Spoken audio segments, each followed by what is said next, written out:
나를 실체로 여기고 시공간이 나투는 것은 모두 생각의 일입니다. 이런 이유로 무념에 처하면 생로병사가 사라집니다.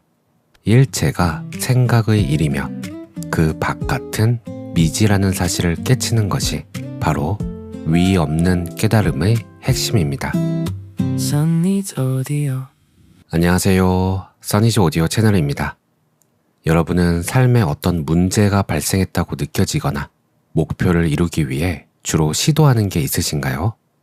저는 보통 책을 읽는데 정보를 얻기 위함도 있지만 그보다는 영감을 얻기 위함이 더 큽니다.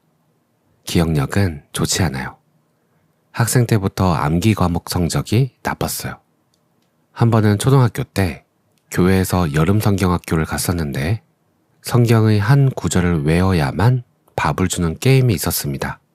하필 개인이 아니라 팀 게임이어서 팀원 전체가 한 명씩 다 외워야 통과였어요. 그때 저희 팀이 늘 꼴찌였죠. 이후로 기억력을 높이려는 시도들도 했었지만 일단 억지로 외우는 게 재미가 없었고 크게 나아지지도 않았습니다. 그래서인지 음악이나 미술, 체육을 훨씬 좋아했었죠.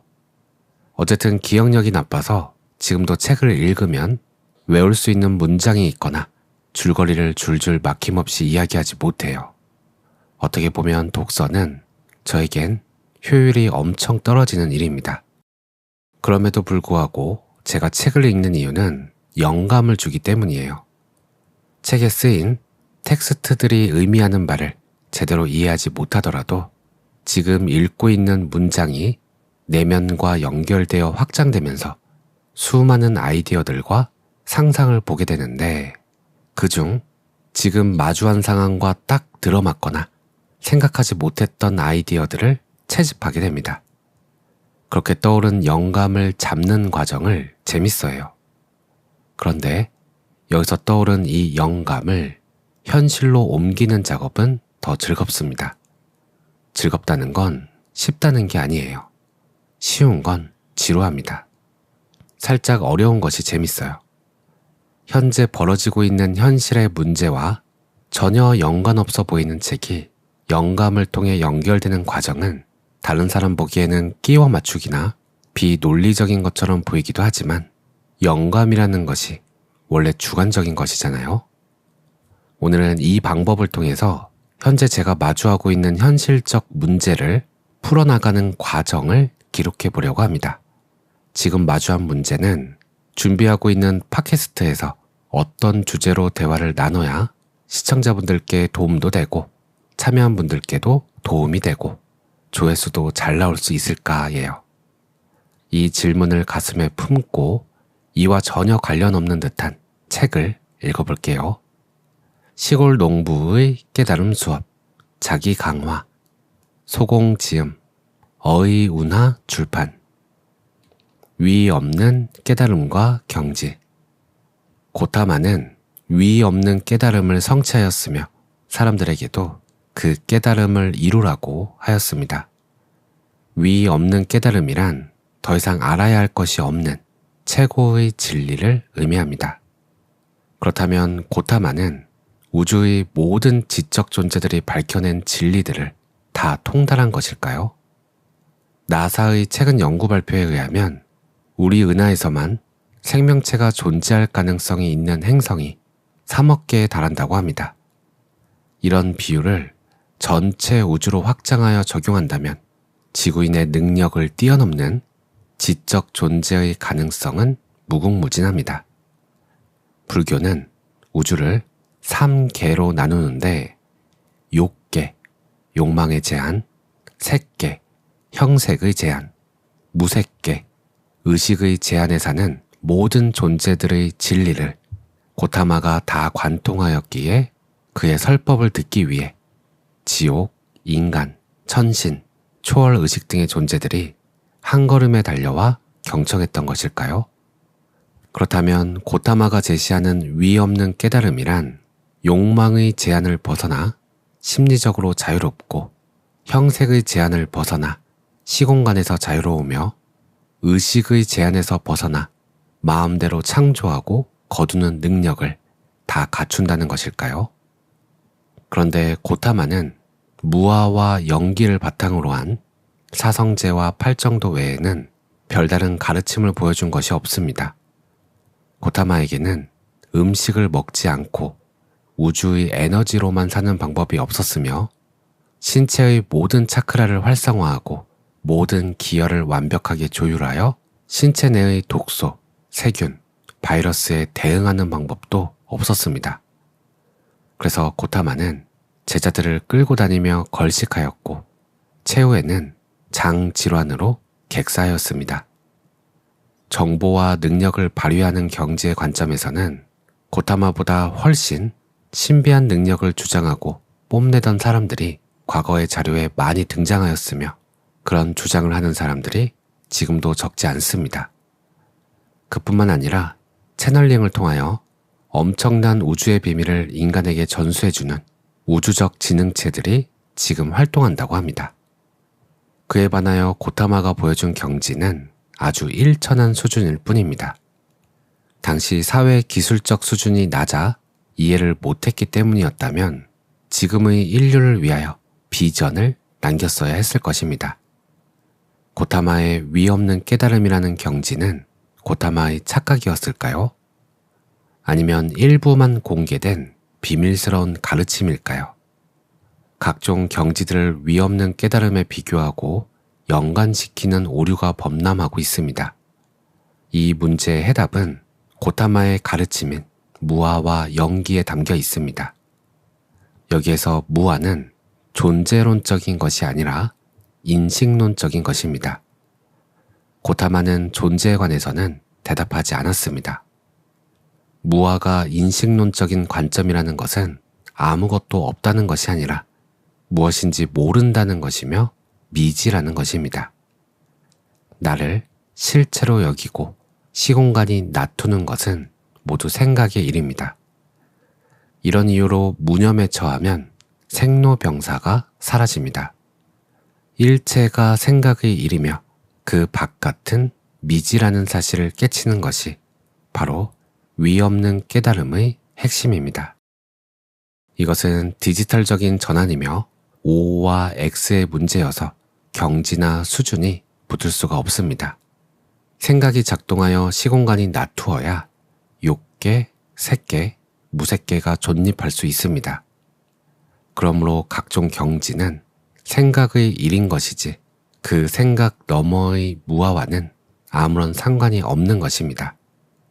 그래서 위없는 깨달음인 것입니다. 각종 경지들이 있습니다.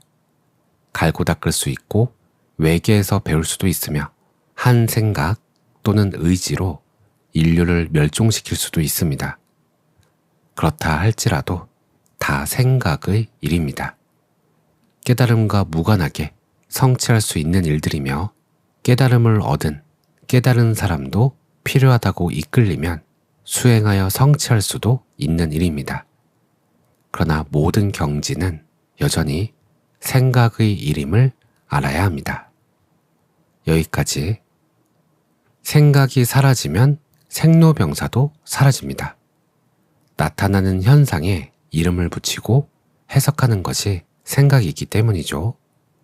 그렇다면 부처님은 우리에게 생각 없이 살라고 하신 걸까요? 삶에서 생각 없이 고요한 순간을 명상 중에 여행 중에 만날 수는 있지만 살면서 거스름돈을 계산하고 상대의 말을 이해하려면 생각이 필요합니다. 생각 없이는 사회와 조화롭게 살아가기가 꽤 어렵죠. 부처님이 말씀하신 부분은 모든 생각을 없애라기보다는 특정 생각을 버리라고 이해해야 할 겁니다. 생각은 두 가지로 나눌 수가 있어요. 하나는 기능적인 생각인데 거스름돈을 계산하고 신호등이 빨간불인 걸 알고 내일 일정을 계획하고 사람들과 소통하는 생각을 말합니다. 삶을 살아가는 데 필요한 생각인 거죠. 다른 하나는 망상적인 생각입니다. 과거에 대한 후회, 미래의 불안, 타인의 평가와 관련된 생각들. 예를 들어 거스름돈을 계산하고 점원에게 인사하는 건 기능적 생각으로서 아무 문제가 없지만 저 점원은 왜 이렇게 불친절하지? 처럼 꼬리에 꼬리를 무는 감정적 판단이 바로 망상적인 생각입니다. 부처님은 이 망상적인 생각에서 벗어나 집착 없이 필요한 생각과 행동을 하라고 하셨어요. 인터넷에 찾아보니 이것을 응무소주 이생기심이라고 한다고 합니다. 금강경에 나온 말인데 머무는 바 없이 마음을 내라 라는 뜻이에요. 응무소주 이생기심. 이 짧은 단어도 내일 되면 쉽게 까먹는 저인데요. 지금 이 문장을 통해 영감을 얻고 하려고 하는 팟캐스트에 적용을 해볼게요. 삶에 적용시키려는 의도를 내면 좀 더 오래 기억에 남더라고요. 머무는 바 없이 마음을 내라. 즉, 집착하지 말고 필요한 생각과 행동을 해라. 팟캐스트를 준비하면서 무엇에 집착하고 있는가? 준비한 장비들과 시간을 내준 사람들을 위해 조회수도 잘 나와야 한다는 집착이 있다. 이 집착을 내려놓으면 어떻게 되는가? 조회수 상관없이 정제되지 않은 날것의 대화, 편안하고 솔직한 대화가 될 것이다. 여기서 새롭게 떠오르는 질문. 그저 편안하고 솔직하기만 하다고 사람들에게 도움이 되는 영상은 아니지 않은가? 왜 이 영상을 만드는가? 정말 사람들에게 도움이 되는 영상이 팟캐스트를 하는 가장 첫 번째 목적인가? 솔직히 돈 벌고 싶은 거 아닌가? 유튜브 외에 따로 돈을 벌고 있지 않으니 팟캐스트로 안정적인 수입을 벌고 싶은 것 아닌가? 맞다. 인정. 그렇다면 안정적으로 돈을 버는 다른 일을 하지 왜 불안정적인 유튜브를 하는가? 게다가 돈 되는 다른 주제도 많은데 하필 영성, 마음 쪽을 다루는가? 솔직히 말하자면 그냥 이쪽이 가장 재밌다. 알면 알수록 반전이 계속된다. 깨고 깨도 또 깨버려야 할 것들이 나온다. 표면이 아니라 본질을 건드리는 것 같다. 그리고 답이 없다. 답이 없으니 머물 수가 없다. 그래서 새롭다. 좋아하는 것을 하면서 돈도 벌기에 유튜브를 하고 있다. 그러면 그 좋아하는 것 중 팟캐스트에서 어떤 이야기를 나누고 싶은가? 사람들은 어떤 깨달음이 있었고 그것을 삶에 어떻게 적용했고 그 결과는 어땠는지 직접 경험한 경험담이 듣고 싶다. 그렇다면 팟캐스트의 이름을 나는 깨달았다는 어떤가? 사람들은 깨달음이 엄청난 것으로 기대하지만 사실 일상의 소소한 깨달음들이 삶의 많은 변화들을 가져왔다는 것을 자신의 경험담으로 나누는 팟캐스트. 여기에 출연진들과 수익을 공유하는 것은 어떤가? 약간의 어그로가 있는 것 같지만 나는 깨달았다는 괜찮은 이름인 것 같다. 이번 영상의 조회수에 따라 다음 출연진의 출연료로 제공된다면 이야말로 함께 성장 아닌가? 한 번도 본 적 없는 새로운 포맷이기도 하고. 여기까지. 제가 책을 읽는 방식은 이런 식으로 책 내용으로부터 시작된 영감이 지금 제 삶에 펼쳐지고 있는 곳으로 흘러들어오고 실제로 적용을 시키거나 조금 더 발전시켜서 적용을 합니다. 흐름이 논리적이지 않지만 뭔가에 막혀 있을 때 그 막힘을 뚫고 흐르게 하는데 도움이 됩니다. 여러분은 어떠신가요? 지금 마주한 문제 해결을 위해, 목표를 이루기 위해 주로 어떤 방식을 사용하시나요? 오늘도 평온한 하루 보내세요. 감사합니다. 땅에서 구름 낀 하늘을 바라보면 온 하늘이 구름뿐이지만 하늘에서 구름 낀 땅을 바라보면 먼지만큼 작은 푸른 구슬에 흰색 물감이 묻어 있을 뿐입니다. 안녕하세요. 써니즈 오디오 채널입니다. 저희 집에는 일리아라는 고양이가 있어요. 고양이를 무서워하시는 분들도 계시던데 저도 처음에는 고양이를 무서워했습니다. 제 오른쪽 손등에는 어릴 때 고양이로부터 생긴 흉터가 있는데 그때 이후로 고양이를 무서워했었죠.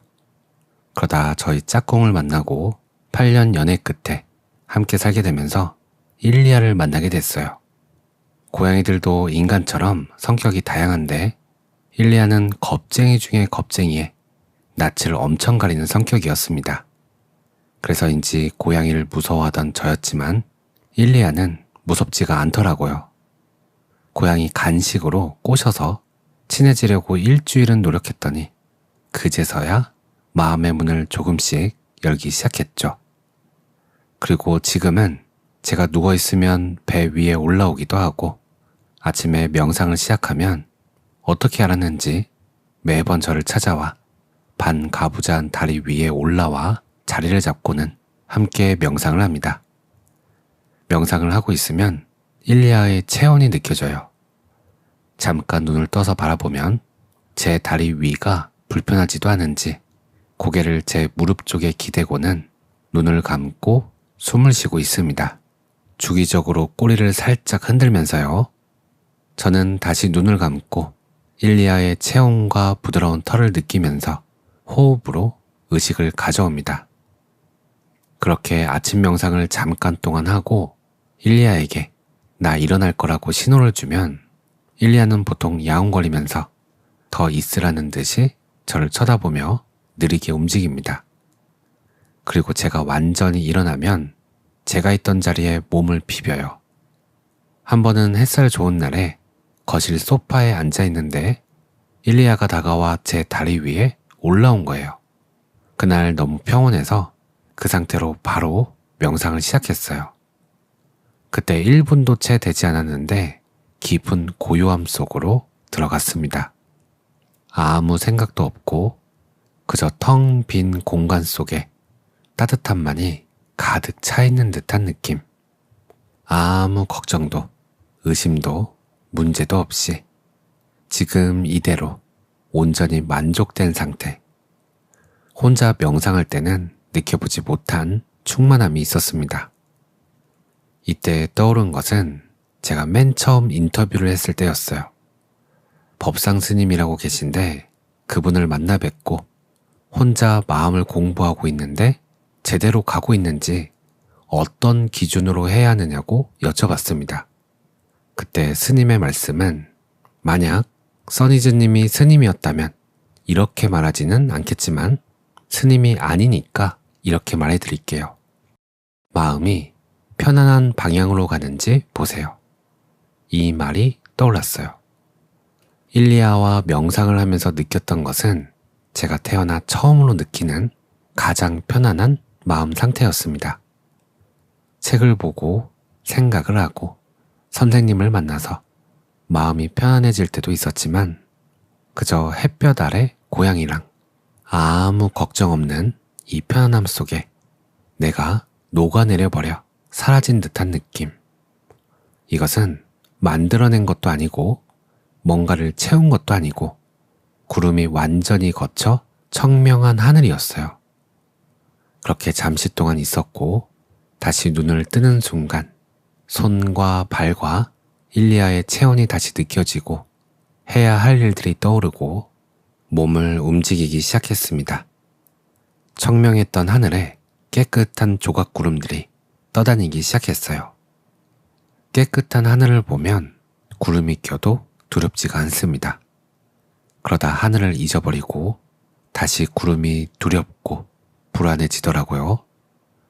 그렇게 괴로움이 시작되다가 문득 하늘을 기억해내면 그때 구름을 봐도 두렵지 않고 불안한 가운데 불안하지 않은 그런 상태를 기억해냅니다. 그러면 다시 편안함으로 돌아가게 돼요. 요즘은 사람들과 대화를 할 때 제 자신에게 속으로 물어봐요. 지금 편안한가? 예전에는 내 앞에 사람들이 풍기는 분위기가 편안한지 물었다면 지금은 내 마음이 편안한가를 묻습니다. 예전에는 사람들로부터 내 마음이 영향을 받는다고 생각했는데 지금은 내 마음으로부터 사람들이 영향을 받는다고 바뀌었어요. 사실은 서로 주고받는 거지만요.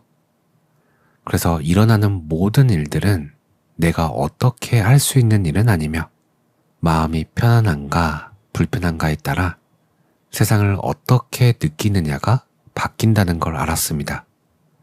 그런데 여기서 끝이 아니고 마음을 편안하게 만들고 마음을 불편하게 만드는 것도 내가 하는 게 아니었어요. 마음을 편안하게 만들려고 노력하는 게 아니라 편안할 때도 있고 불편할 때도 있음을 알면 편안하고 불편한 가운데 지금 이 순간에 있을 수 있습니다. 땅에서 구름 낀 하늘을 바라보면 온 하늘이 구름뿐이지만 하늘에서 구름 낀 땅을 바라보면 먼지만큼 작은 푸른 구슬에 흰색 물감이 묻어 있을 뿐입니다. 그러나 우리 몸은 땅에 발 디디고 있고 몸에게 그 시간은 한정적이기에 몸은 몸으로서 할 일을 할 거예요. 그렇게 살아내고 있는 몸을 일리아를 바라보듯 바라봅니다. 일리아의 체온을 느끼듯 몸의 체온을 느껴봅니다. 따뜻한 햇볕 아래에서 일리아와 느꼈던 편안했던 순간처럼 이 몸과 편안한 순간을 느껴봅니다. 이 영상을 듣고 계신 모든 분들과 편안한 순간을 느껴봅니다. 오늘도 평온한 하루 보내세요. 감사합니다. 물질적 풍요와 행복을 위해 노력하되 그것이 이루어지더라도 그것이 영원하지는 않다는 것을 이해하고 있다면 모든 노력과 공든 탑들이 무너지는 날이 오더라도 덜 괴로울 거라는 겁니다. 왜냐하면 영원한 건 없다는 걸 이해하고 있으니까요. 안녕하세요. 써니즈 오디오 채널입니다. 아뢰 야식이라는 단어가 있어요. 고대 인도의 불교 언어인 산스크리트 말로 세상의 모든 물질을 만들어내는 씨앗을 품고 있다는 뜻입니다.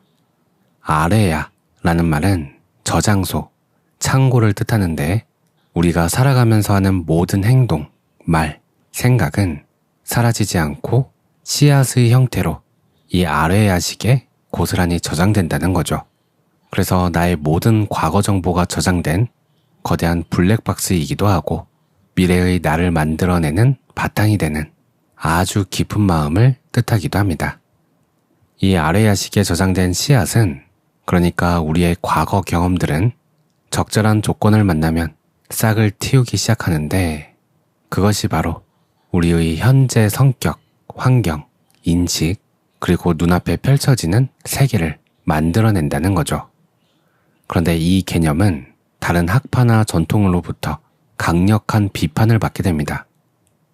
왜냐하면 무화설과 충돌하기 때문이에요. 붓다의 핵심 가르침 중 하나는 변치 않는 고정된 자아나 영혼은 없다인데 아레야식은 우리의 모든 경험을 담아서 지난 생에서 이번 생으로 다음 생으로 넘어가는 아주 깊은 마음이 있다고 하기 때문입니다. 이것은 힌두교의 브라만교에서 말하는 영원 불멸의 영혼, 아트만을 다시 불교로 끌어들이는 게 아니냐. 그것은 붓다의 무아와는 정면으로 위배된다 라고 하는 거죠. 여러분은 어떻게 생각하세요? 영원 불멸하는 영혼이 있다고 생각하시나요? 아니면 변치 않는 고정된 자아나 영혼은 없다고 생각하시나요? 저는 어떻게 믿고 있는가?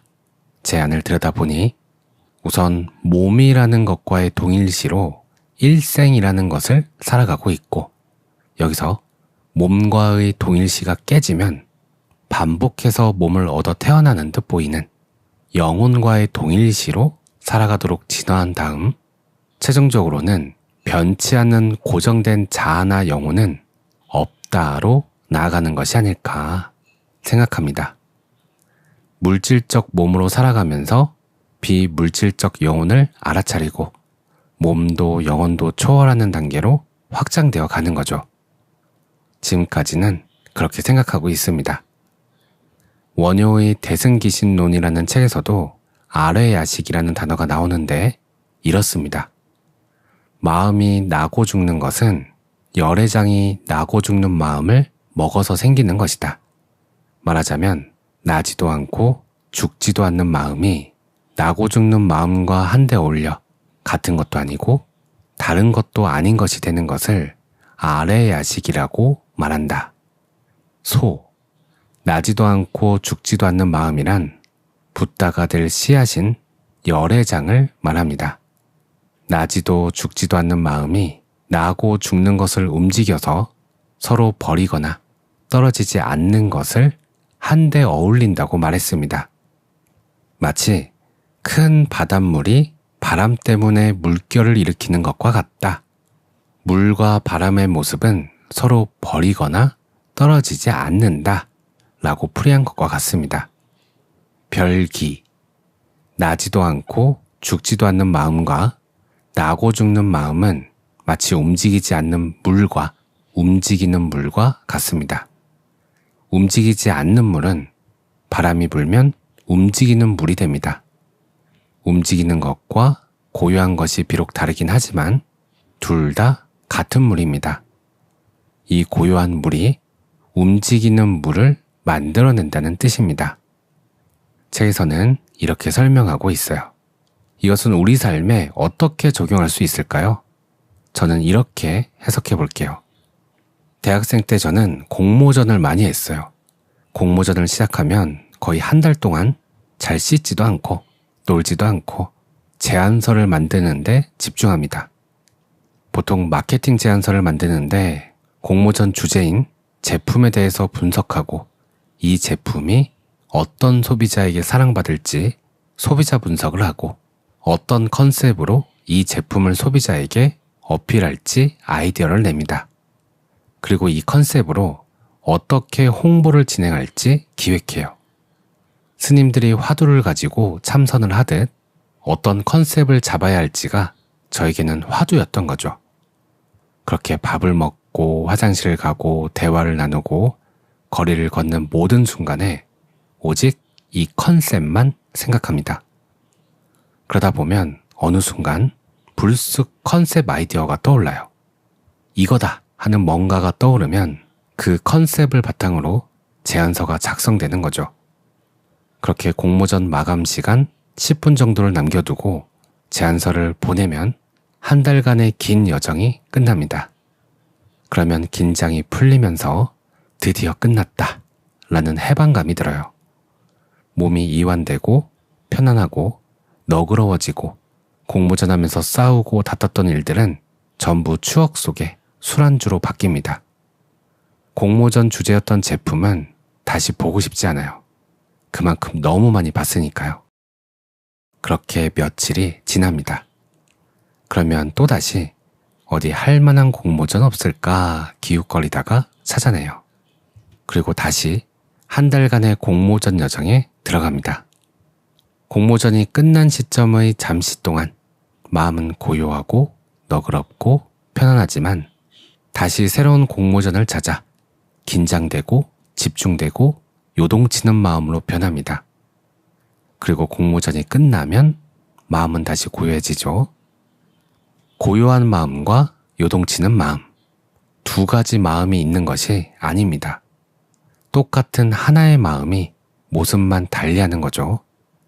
마음이 요동치면 우리는 고요한 마음을 원하게 되고 마음이 고요하면 또다시 요동치는 마음을 원하게 됩니다. 그래서 마음은 쉴 틈 없이 바쁘죠. 마음은 원래 계속 변합니다.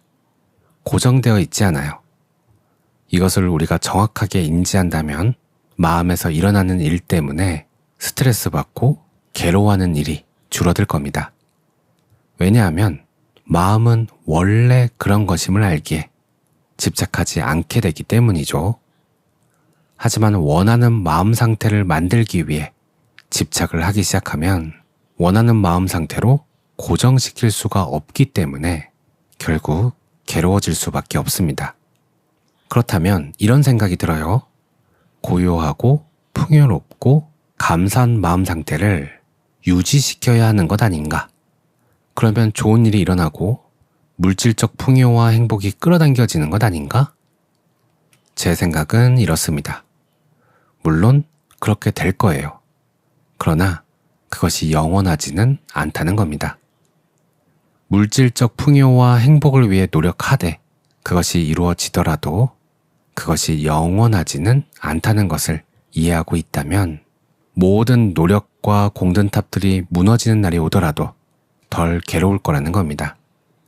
왜냐하면 영원한 건 없다는 걸 이해하고 있으니까요. 유튜브에 첫 영상을 업로드하기 위해 많은 시간과 노력을 들여 영상을 만듭니다. 업로드했어요. 조회수가 일주일 동안 30입니다. 여기서 허탈감과 자괴감에 빠지기도 해요. 그래서 그만두는 사람이 50%입니다. 여기서 두 번째 영상을 만드는 사람들이 있어요. 그들은 첫 번째 영상에서 무엇이 부족했는지, 어떻게 바꾸면 좋을지 생각합니다. 그리고 그 아이디어를 두 번째 영상에 적용해서 업로드해요. 조회수가 일주일 동안 또 30입니다.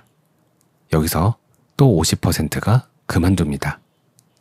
그렇게 계속 반복하면서 그만두지 않고 새로운 시도를 계속하는 사람들이 있어요.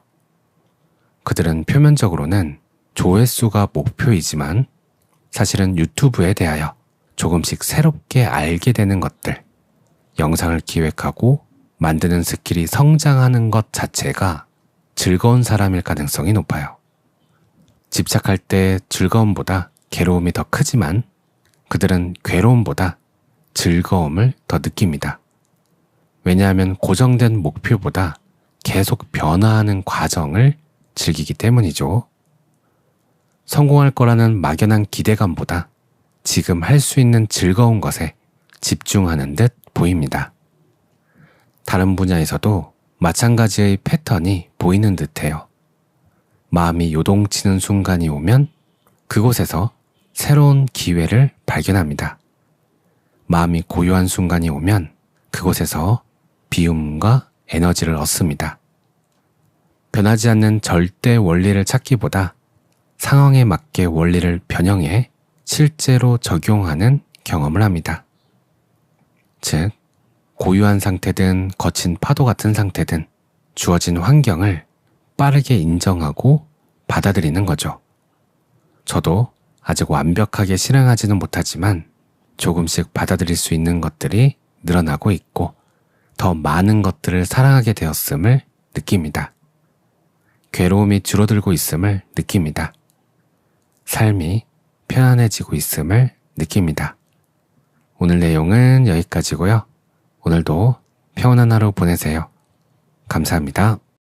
자신의 선택을 잘한 일이라고 확고하게 믿는 것이야말로 무엇에도 쫓기지 않고 망설임 없이 내 인생을 살아갈 수 있는 중요한 조건이 아닌가 생각합니다.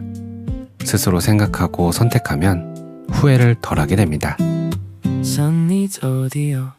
안녕하세요. 써니즈 오디오 채널입니다. 불과 50년 전까지만 해도 대부분의 사람들은 자기가 살던 집에서 눈을 감았습니다. 제가 어렸을 때도 누군가 상을 당하면 대문에 하얀색 근조등을 달아서 상중이라고 적어둔 것을 본 적이 있어요. 하지만 요즘은 대부분 병원에서 돌아가십니다. 저희 할머니도 할아버지도 병원에서 돌아가셨는데 병원에 계신 동안 집에 가고 싶다는 말을 여러 번 하셨어요. 하지만 집에는 일손을 놓고 돌봐줄 사람이 없으니 어쩔 수 없이 병원에 계시도록 했고 요양병원을 알아보는 도중에 할아버지, 할머니 모두 하늘나라로 떠나셨죠. 일본의 재택 호스피스 전문의인 나이토 이즈미는 사람은 자신이 살던 집에서 임종을 맞이할 때 좀 더 편안함을 느낀다고 합니다. 그래서 집에서 편안하게 임종을 맞이하도록 돕는 일을 하고 있다고 해요. 그녀는 죽음과 가장 가까이에서 삶에 대한 이야기를 책으로 썼는데요. 오늘은 이 책을 살펴볼게요. 나는 나답게 죽기로 했습니다. 나이토 이즈미 지음, 위지영 옹김, 마음의 숲 출판. 망설임 없이 충족한 삶을 살기 위해 얕은 정보다 깊은 기른 정. 후회 없는 삶을 완성한 과자가게 안주인. 구로카와 부부는 지역에서 유명한 화과자 가게를 운영하고 있었습니다. 처음에는 남편이 가벼운 증상으로 저희 병원에 내원하셨지만 그 후 뇌경색을 앓으면서 몸이 불편해지셨습니다. 남편이 과자를 만들기가 어려워지자 아내가 곁에서 방법을 배워 남편의 빈자리를 채웠습니다. 남편은 더 이상 일을 할 수 없게 되었지만 말은 여전히 잘했습니다. 반죽을 제대로 밀어야지 꾸중을 듣기도 했지만 아내는 억척스럽게 해냈습니다. 이웃들도 응원의 뜻으로 자주 찾아와 준 덕에 가까스로 가게를 계속 운영할 수 있었습니다. 아내의 솜씨도 점점 늘어 1년이 지나자 남편이 만들었던 것과 비교해도 손색이 없을 만큼 훌륭해졌습니다. 몇 년 뒤 이번에는 남편에게 암이 발견되었습니다. 남은 시간이 길지 않다는 것을 알았을 때 부부는 익숙한 집에서 작별하기로 했습니다. 가게와 살림집은 같은 건물에 있어서 일을 하면서도 함께 있을 수 있었습니다.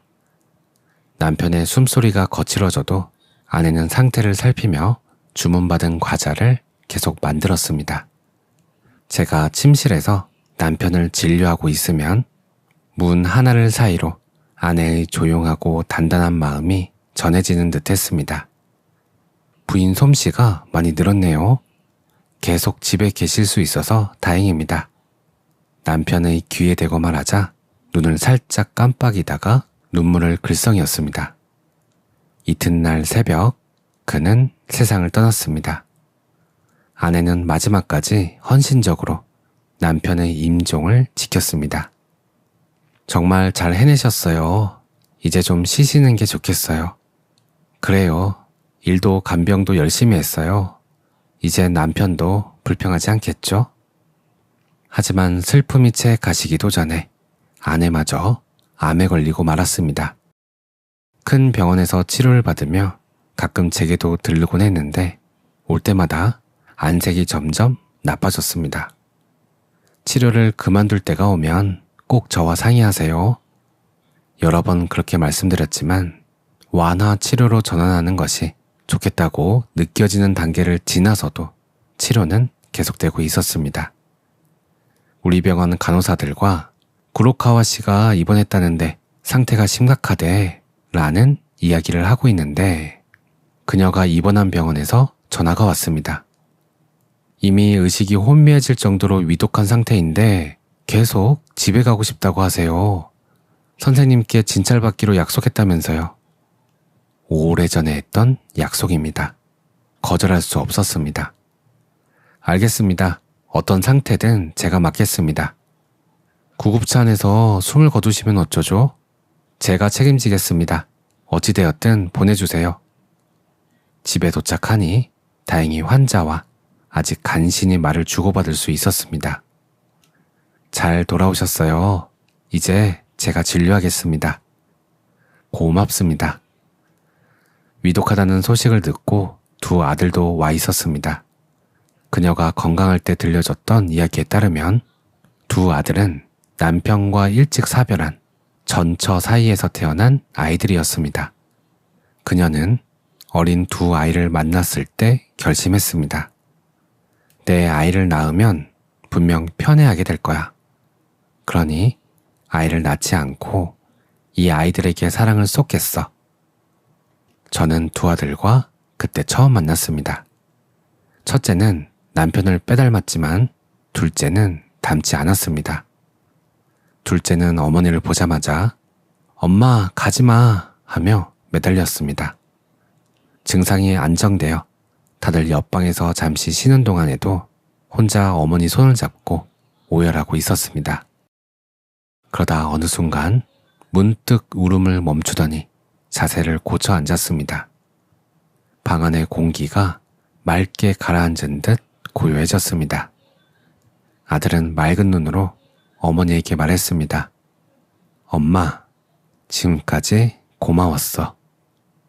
그러자 그녀의 눈에서 한 줄기 눈물이 흘러내렸고 그렇게 마지막을 맞았습니다. 그때 이런 생각을 했습니다. 친어머니를 쏙 빼닮은 둘째 아들을 통해 먼저 간 전처가 내 아이를 훌륭하게 키워줘서 고마워요 라고 인사를 건네오는 것 같다고 말입니다. 그녀는 누군가에게 아이를 낳지 말라는 말을 들은 것이 아닙니다. 두 아이에게 사랑을 쏟겠다고 스스로 선택했고 끝까지 자신이 결정한 삶을 훌륭히 살았습니다. 당당하게 한 사람의 일생을 마무리한 것입니다. 마지막 모습은 참으로 당당했습니다.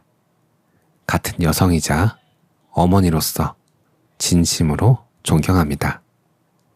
자신의 선택을 잘한 일이라고 확고하게 믿는 것이야말로 무엇에도 쫓기지 않고 망설임 없이 내 인생을 살아갈 수 있는 중요한 조건이 아닌가 생각합니다. 스스로 생각하고 선택하면 후회를 덜하게 됩니다. 가지 않은 길에 한눈 팔지 않고 지금 걷는 길을 꽃길로 만듭니다. 그런 삶을 살아온 사람은 마지막에 가까워져도 흔들리지 않습니다. 병에 걸리더라도 남은 시간을 어떻게 마무리할지를 생각하게 됩니다. 욕망을 이루는 것이 인생의 성공이라 여기면 아무리 많이 얻어도 만족할 수 없습니다. 물질적으로 많이 가져 남의 부러움을 사는 사람일수록 마지막까지 머뭇거리게 됩니다. 그런대로 괜찮은 인생이었어 라고 받아들이지 못하고 그걸 아직 못했다. 그때 그러지 말아야 했는데 라며 후회가 가득 남습니다. 반대로 은퇴한 지 몇 년이 지나도 과거의 직함이나 지위를 과시하는 사람도 있습니다. 안타깝게도 이런 분들은 결국 훌륭하게 살았다 라고 할 만한 결말을 맞이하지 못하는 경우도 많습니다. 몸이 아프다는 사실 자체를 순순히 받아들이기는 어렵습니다. 하지만 마지막까지 미련에 발목 잡히지 않는다면 몸과 마음 모두 편안한 시간을 보낼 수 있을지도 모릅니다. 병에 걸린 것과는 별개로 지나온 삶은 이미 존재했던 시간입니다. 후회를 떨치지 못한 채 삶을 마감하는 일은 자신의 일생을 부정하는 일이기도 합니다. 그것은 너무도 서글픈 일입니다.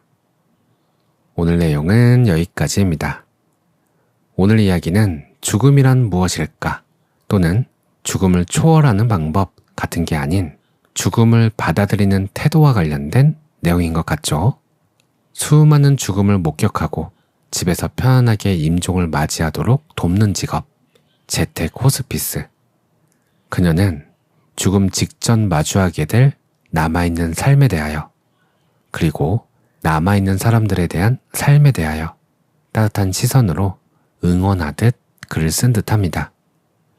몸이 역할을 다하고 임종을 기다리게 되었을 때 나는 어떻게 살아야 하고 또 어떻게 죽어야 하는지 제대로 생각해 본 적은 아직 없습니다. 막연하게 편안하게 잠들다 갔으면 좋겠다고 생각했을 뿐인데요.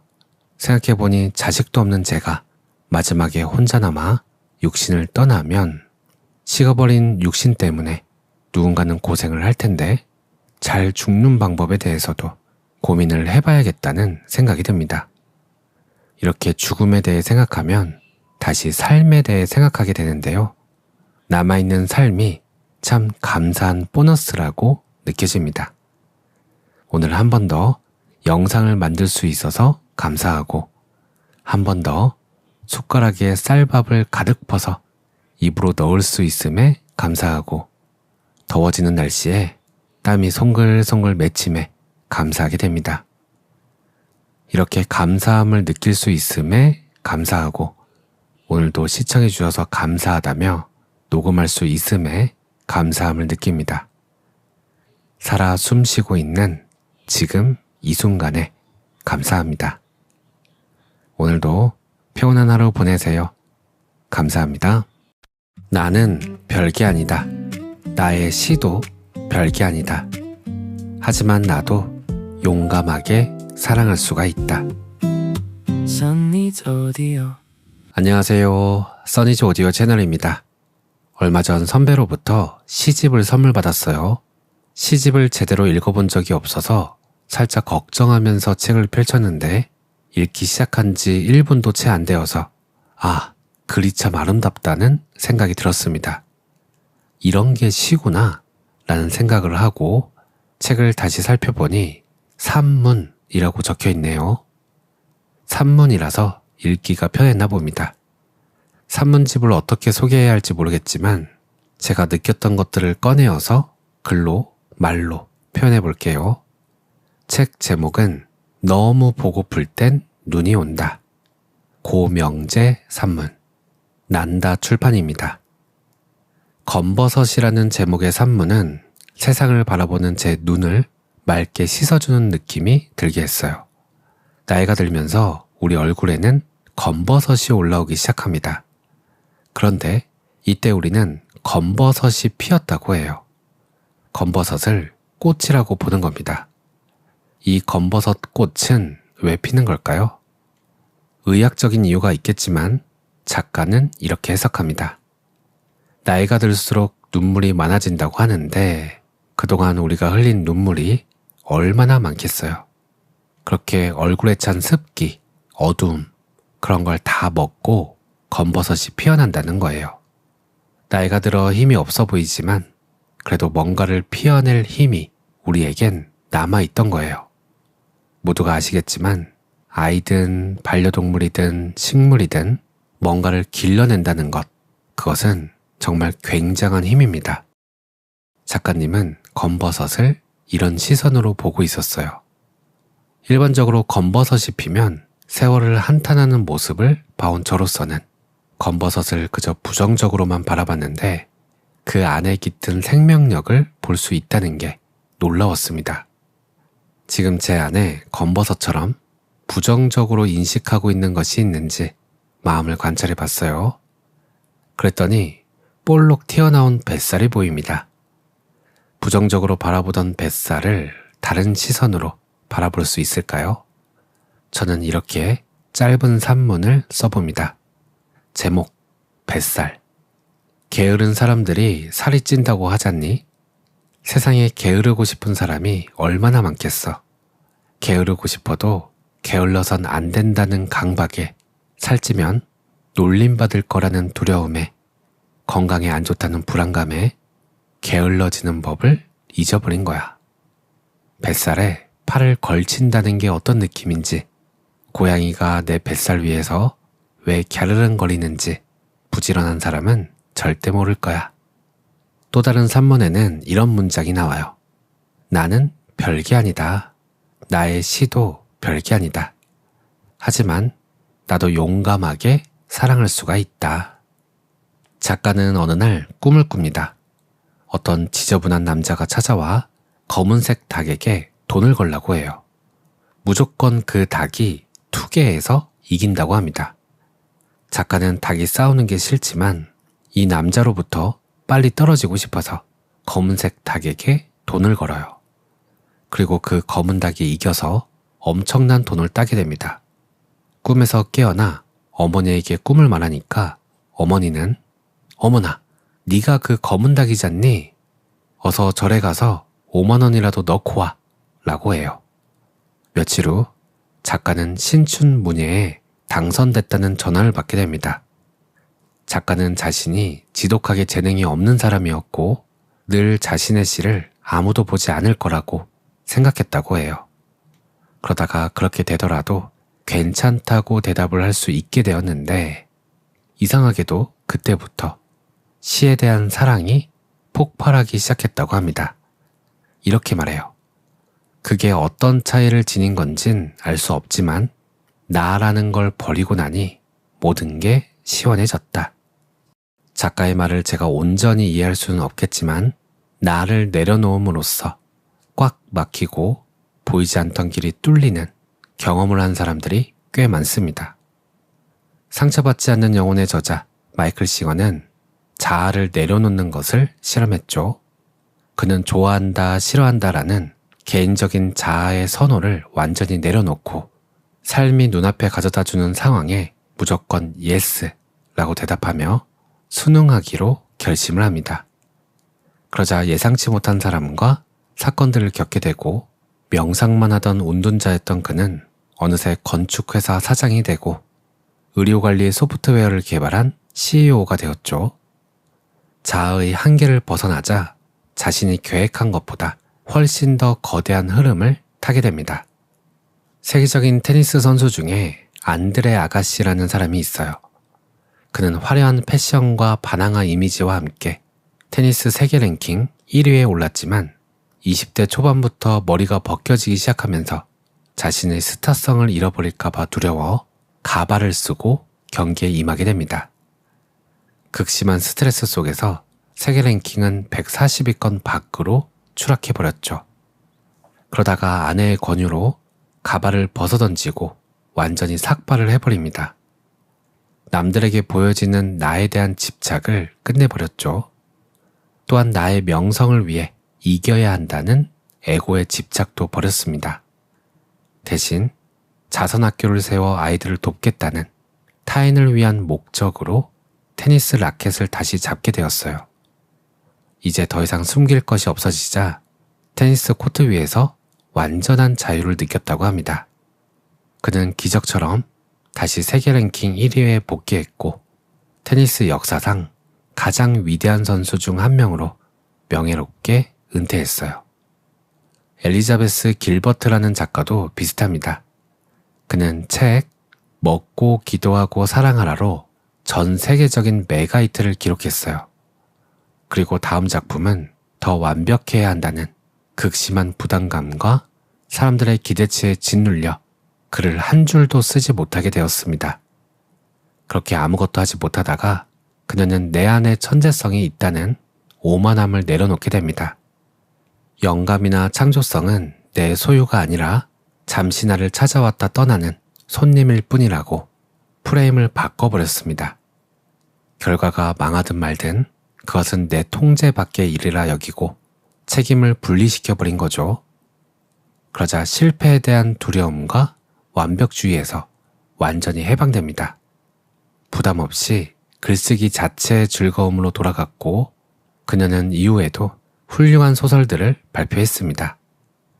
빅 매직이라는 책을 통해서 강박에 시달리는 수많은 창작자들을 치유해 주었습니다. 이들의 공통점은 우리가 꽉 쥐고 있는 자존심, 두려움 혹은 완벽주의를 놓아버릴 때 오히려 더 크고 단단한 결과를 얻게 된다는 것입니다.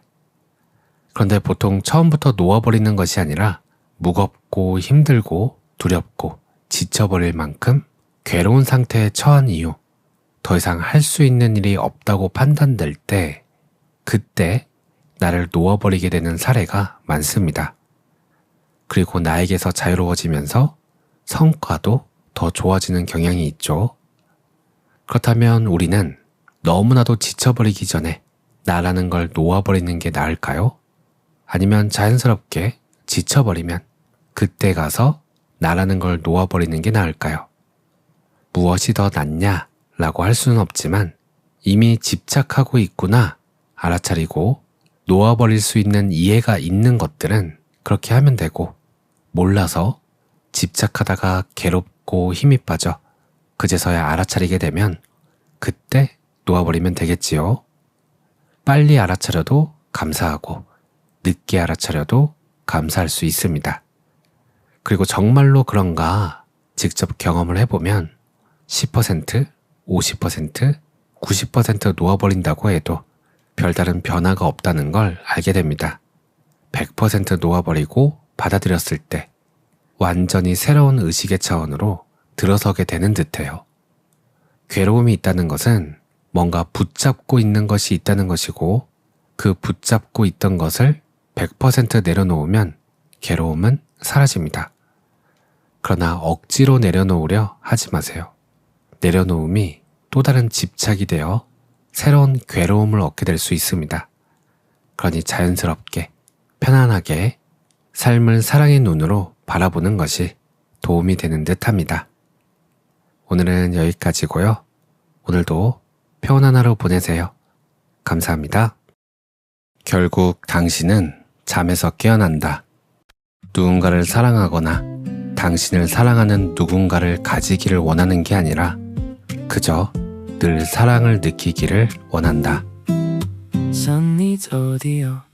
안녕하세요. 써니즈 오디오 채널입니다. 반복적으로 들어서 이제는 지겨워질 법한 이야기. 행복은 밖에 있지 않다.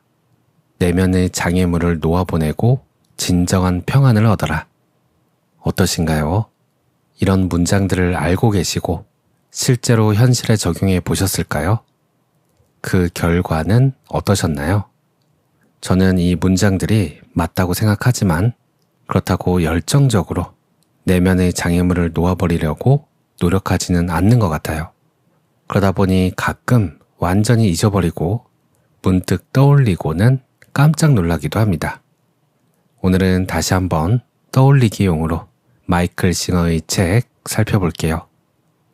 삶이 당신보다 더 잘한다. 마이클 레이 싱어 지음. 이균영 옹김, 성혜영 감수. 27. 패러다임 전환. 모든 사람이 자신의 삶의 경험을 더 좋은 것으로 만들고 싶어 한다. 사람들은 늘 더 많은 기쁨과 사랑과 영감과 의미를 추구한다. 문제는 그것을 어떻게 이룰 것인가이다. 실험을 하나 해보자. 어떤 무소불위의 힘이 당신에게 인생을 최고로 즐겁게 만들기 위해 일어나야 할 일들의 목록을 적어보라고 했다고 상상하라. 보통 사람들과 같다면 당신은 새 집이나 특별한 인간관계, 보수 좋은 직업, 그리고 어쩌면 1년 동안 전 세계를 여행하는 것 등을 적었을 것이다. 다 적고 나면 당신은 그 목록을 들여다보며 소원을 이루게 됐다고 흥분할 것이다. 미안하지만 좀 기다려야 한다. 이 실험은 그보다 좀 더 깊은 데까지 가볼 것이기 때문이다. 그 목록을 좀 더 면밀히 섬토해보면 당신은 그것이 자신이 진정으로 원하는 것이 아니라는 사실을 깨닫게 될 것이다. 마우이 섬에서 천국의 새소리를 들으면서 사랑하는 사람과 결혼식을 올리고 싶다고 적었다고 하자. 결혼식을 올린 다음에는 월세 걱정이 없는 바다가 내려다 보이는 아름다운 저택에서 멋진 스포츠카를 2대 굴리면서 살고 싶다고 하자. 그것이 당신이 어릴 때부터 꿔왔던 꿈이다. 문제는 그것이 진정으로 당신이 원하는 것은 아니란 점이다. 마음이 당신을 현혹한 것이다. 원했던 대로 결혼을 하고 집과 자동차를 다 가졌다고 하자.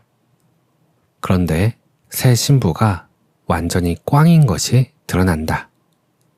그녀는 당신을 끔찍하게 마구대하고 초장부터 이 결혼은 인류 역사상 최악의 결혼임이 확실해진다. 그런데 게다가 당신은 천주교인이라서 이혼은 생각할 수도 없다. 이런 결혼을 당신은 아직도 원하는가? 그럴 리 없다. 그러니 당신이 정말 원했던 것은 결혼이 아니었다. 당신은 결혼이 가져다 주리라고 생각하는 아름다운 경험을 원했던 것이다.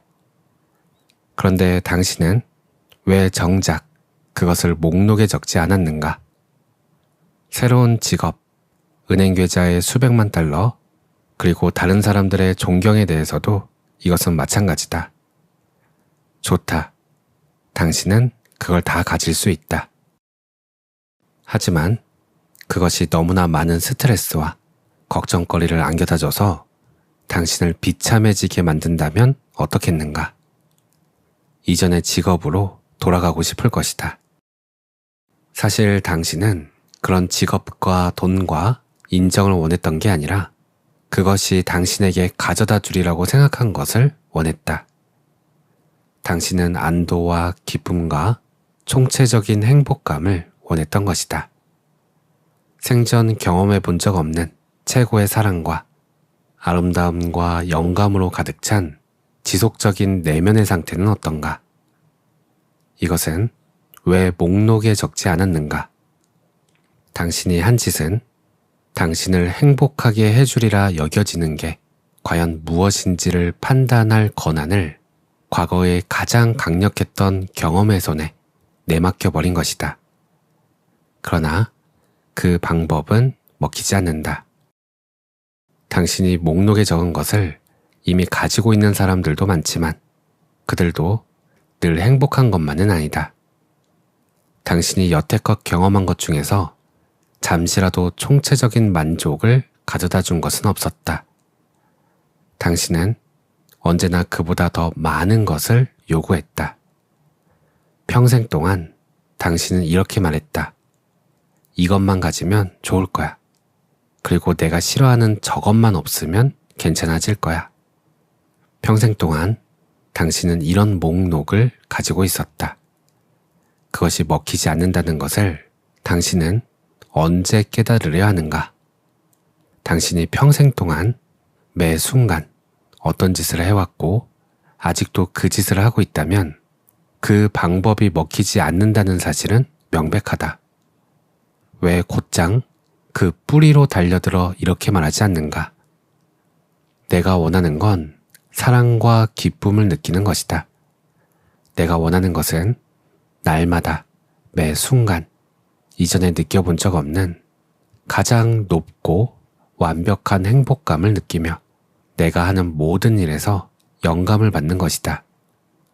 이제 목록이 하나 생겼으니 그것을 한번 들여다보자. 흥미롭게도 우리의 실험은 결국 우리를 속세로부터 영성의 한가운데로 데리고 왔다. 속세를 부정하라는 말이 아니다. 당신이 세상 속에 해답이 있다고 생각한다는 말이다. 당신은 눈앞에 펼쳐져 있는 것들 속에 해답이 있다고 생각한다. 원하는 것을 찾으려 세상으로 나가는 것이 틀렸다는 게 아니다. 단지 그 방법은 먹히지 않는 것일 뿐이다. 당신은 오늘의 삼스카라에 어울릴 것을 바깥에서 구하겠노라고 헤매고 있다. 원하는 것을 얻거나 싫어하는 것을 피하고 나면 그것은 더 이상 당신의 가장 큰 욕망이나 두려움이 아니게 될 것이다. 하지만 그것을 처리하고 나면 언제나 또 다음 문제가 수면에 불쑥 떠오른다. 결국 당신은 잠에서 깨어난다. 당신은 자신이 사랑을 느끼기를 원한다는 것을 깨닫는다. 누군가를 사랑하거나 당신을 사랑하는 누군가를 가지기를 원하는 게 아니라 그저 늘 사랑을 느끼기를 원한다. 당신의 사랑이 어떤 사람이나 물건에 좌우되지 않는다면 그것은 영원히 지속될 수 있다. 우리는 그것을 조건 없는 사랑이라 부른다.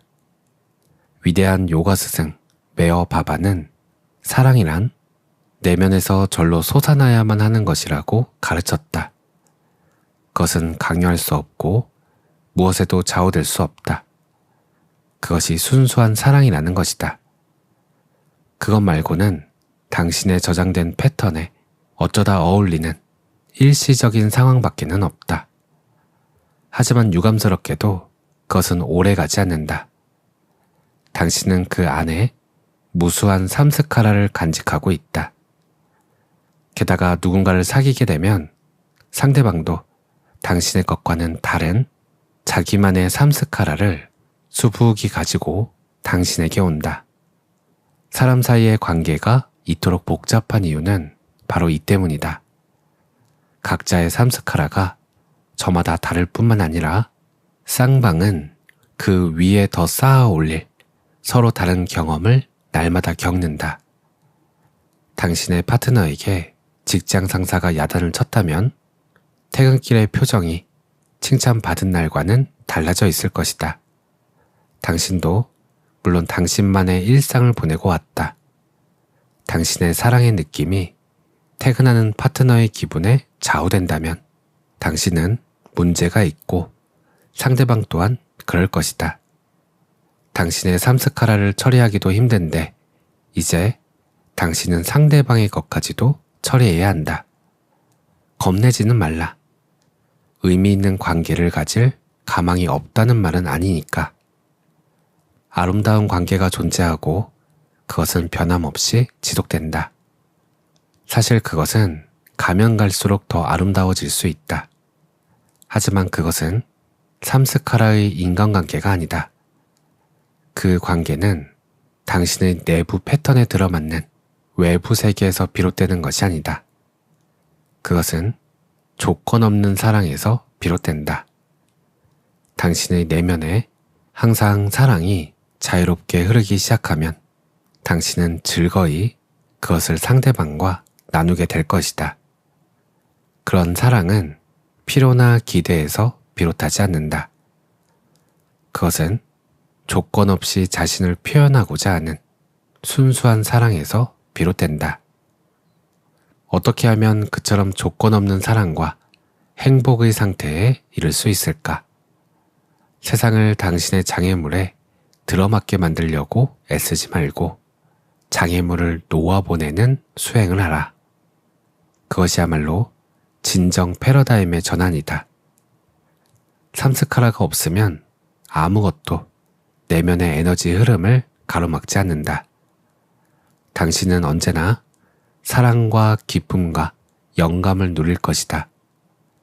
눈앞에 펼쳐진 순간을 기꺼이 경험할 태세가 되면 당신은 모든 것에서 영감을 받을 기회를 얻을 것이다. 세상이 존재한다는 단순한 사실만으로도 당신은 감동에 빠질 것이다. 당신에게는 오로지 두 가지의 선택밖에 없다. 세상을 당신의 삼스카라에 들어맞게 만드는데 평생을 바치든가 아니면 삼스카라를 놓아보내는데 삶을 바치든가. 후자를 택한다면 당신은 세속적인 삶과 영적인 삶, 양쪽을 다 살게 되지 않는다. 당신은 하나의 삶을 살게 된다. 일, 명상, 안거수행, 청소, 쓰레기 비우기, 운전, 샤워가 모두 같은 일이 된다. 당신의 모든 일상에서 동일한 일이 일어난다. 당신은 장애물을 놓아보내고 있는 것이다.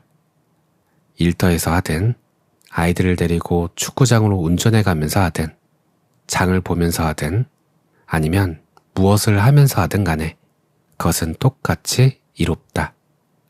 삶의 그 어떤 순간에도 당신은 있는 것을 그대로 즐기고 있거나 아니면 있는 것을 즐기지 못하게 회방하는 것들을 놓아보내고 있다. 자신을 제약하고 있는 욕망과 두려움을 놓아보내면 당신은 언제나 평안할 것이다. 자신을 받들어 모시는 대신 자신을 놓아보내는 것이야말로 진정한 패러다임 전환이다. 오늘 내용은 여기까지입니다. 간혹 소소한 깨달음이 나타나고 세상이 명확해질 때가 있어요. 나에게, 세상에게 일어나고 있는 상황들이 갑작스럽게 술술 해석되기 시작합니다. 마치 어떤 프레임이 씌워져서 그 프레임으로 세상을 해석하니 딱 들어맞는 듯한 느낌과 비슷해요. 그러나 이것은 일시적이고 곧 세상은 이해할 수 없는 곳으로 바뀝니다. 가끔씩 이러한 현상이 일어날 때면 그 상태를 유지하고 싶은 욕심이 들면서 붙잡으려 하는데 단 한 번도 성공한 적은 없습니다. 왜냐하면 이것은 어떤 아이템을 얻거나 어떤 스킬을 장착한 것이 아니기 때문이죠. 오늘 책 내용을 읽으면서 든 생각은 이 현상은 어쩌면 뭔가를 놓아버렸을 때 잠깐 드러나는 공간과 같은 것이 아닐까 하는 생각이 들었습니다. 이 명확한 순간에는 어떤 의문도 들지 않아요. 이미 이해하고 있어서 알고 싶다는 욕구조차 없습니다. 그저 이 순간 이대로 만족스러워요. 그러다가 한순간 이 느낌이 사라져버립니다. 이해하고 있던 것들도 마치 꿈을 꿨던 것처럼 사라져버립니다. 의문이 올라오고 욕구가 올라옵니다. 불만족에 대한 반응을 시작합니다. 한때는 늘 명확한 순간이 이어져야 하며 그것이 목표였던 적이 있었지만 지금은 만족과 불만족, 이해와 의문, 명확과 불확실한 모든 상황을 받아들이는데 더 초점을 맞추고 있어요. 그렇게 관찰을 하다 보면 받아들일 수 없는 것들도 있는데 도저히 받아들일 수 없는 것들은 더 무르익도록 기다립니다.